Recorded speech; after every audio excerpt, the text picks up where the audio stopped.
Sais-tu ce que veut dire Musou en japonais? Ça signifie sans égal. Trop balèze, quoi. Balèze. C'est ainsi que les Japonais nomment ce type de jeu. Tu sais, quand tu incarnes un personnage et qu'une myriade d'ennemis déboulent et que... tu les poutres et ce, sans grande difficulté.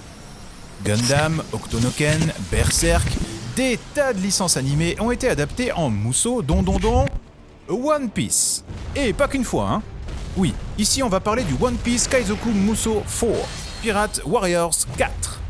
Édité par Bandai Namco Games et développé une nouvelle fois par Omega Force, grand spécialiste du Musou depuis le fameux Dynasty Warriors, voici venir le test de ce jeu sorti mondialement en mars 2020 et tant attendu par les fans. Faut dire que l'opus numéro 3 date, lui, de 2015. Tout d'abord, il va y avoir un bon petit paquet de modes de jeu. Story, on s'en serait douté, libre, reprenant les parties du mode story mais à faire comme on veut, et trésor. Dans ce mode, il y aura des tonnes de missions à accomplir à la volée qui vous permettront de finir de débloquer la foultitude de bonus présents dans ce jeu.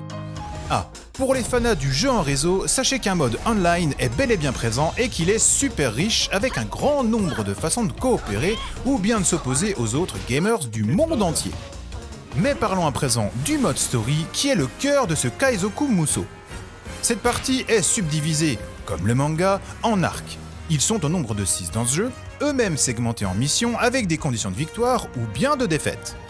Après avoir sélectionné un perso ou pas, ça dépendra de la mission en fait, vous voici lâché sur une map avec what 1000 ennemis mais également des alliés. Ensuite, vous devez suivre les instructions.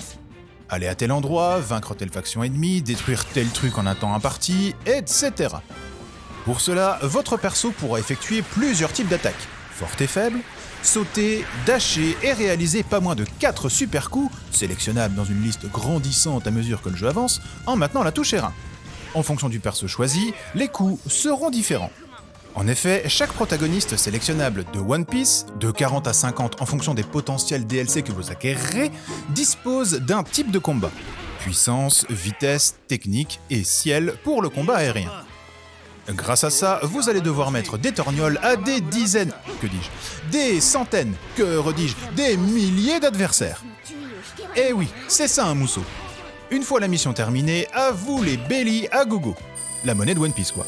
La petite fortune amassée vous permettra alors de customiser à outrance votre perso, et ce, via plusieurs espèces d'arbres de compétences permettant de booster vos specs, ou bien de débloquer certaines particularités.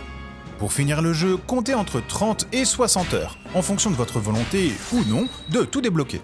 Ça peut paraître beaucoup, mais quand on sait qu'il fallait pratiquement le double pour venir totalement à bout du Pirate Warrior 3, techniquement, vous attendez pas à une tuerie non plus. Les textures sont grossières, la gestion des ombres et des lumières laisse souvent à désirer, certains soucis de proportion sont présents, il y a de l'aliasing ça et là, et pour la direction artistique, je reste mitigé.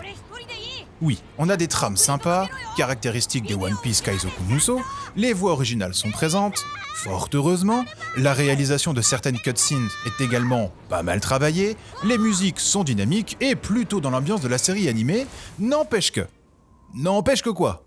Eh bien la majeure partie des cinématiques est directement repompée des précédents opus, parfois antérieurs de 7 ans et provenant de la PS3. C'est abusé, non? Pareil, même si le look des persos est clairement fidèle, j'ai regretté le manque de personnalité du design, notamment au niveau des visages qui ne retranscrivent pas suffisamment les émotions.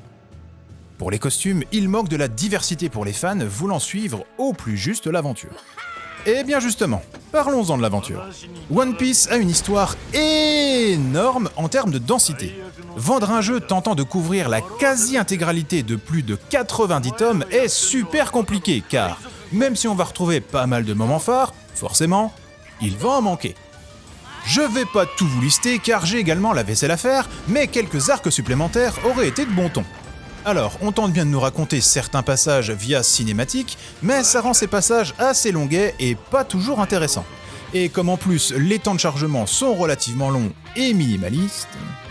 Côté gameplay, franchement, c'est pas un jeu désagréable du tout et clairement fluide. Mais pas profond pour autant. Musou oblige, tu passeras la plupart du temps à marteler les touches comme un bourrin. Les 4 modes de combat diversifient quelque peu les parties, tout comme les 4 super attaques, mais bordel, qu'est-ce que c'est le bordel? Il y a tellement d'ennemis que tu sais pas trop sur qui tu frappes, malgré un système de lock sur les ennemis plus importants, et les maps sont tellement grandes qu'à de nombreuses reprises, je passais plus de temps à mater mon plan qu'à regarder le réel écran de jeu. Heureusement d'ailleurs, car avec la caméra qui bouge dans tous les sens, bonjour la nausée. Après, certains critiqueront la gestion de la vue, mais hormis à certains endroits ou bien avec certains persos de très grande taille, ça ne m'a pas handicapé. En plus de ça, malgré les différents objectifs, bonjour la répétitivité. Et comme le jeu est relativement facile, tout du moins au début et en facile, les gamers seront plus en mode pilotage automatique qu'autre chose. Le système d'upgrade des persos est pas mal intéressant, mais je l'ai tout de même trouvé trop dense et trop fouillis. À un moment donné, j'ai préféré débloquer les compétences en mode random, plutôt qu'en réfléchissant à leur réel impact sur un jeu que j'ai trouvé trop simpliste. Le manque d'équilibrage est lui aussi flagrant, mais, à mon sens, c'est logique. Bah oui, le niveau d'un Usopp est difficilement équivalent à celui d'un Kaido, pas vrai?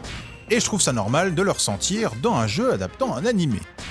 Ça faisait longtemps que je m'étais pas fait un mousseau, car force est de constater que c'est pas mon style de jeu favori. À réserver à un type de gamer bien particulier, One Piece Pirate Warriors 4 ravira les accros purs et durs de One Piece, même si, en tant que fan hardcore, ils trouveront toujours quelque chose à redire. Perso, je connais One Piece depuis plus de 20 ans, et je dois un peu l'avouer, je trouve que le phénomène s'essouffle quelque peu.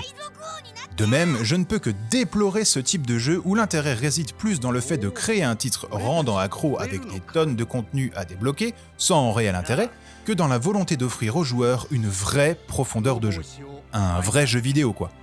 Mais bon, ça défoule, c'est One Piece, alors